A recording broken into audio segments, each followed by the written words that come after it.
Here we are over in Northwich this morning. Just installed a Starlink for a customer. 18 by 12 galvanised bracket, 3.5 foot mast, wide along, up into the gutter line, right the way along, right the way across, up and over the valley. This customer didn't want any cables on show, and she didn't want the Starlink on the front.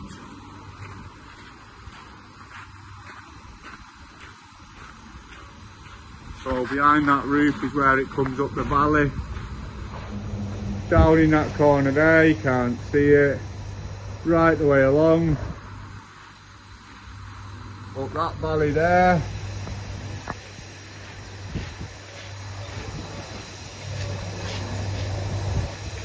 Down that valley there, tucked away nicely. Right along the top of the guttering. Tie rack down behind the downspout. Clips along following the painted brickwork. Up behind this soil pipe and in with a nice tidy finish. Customers receiving speeds of over 400 megabytes per second all throughout her property. This is Aaron, professional Starlink installation.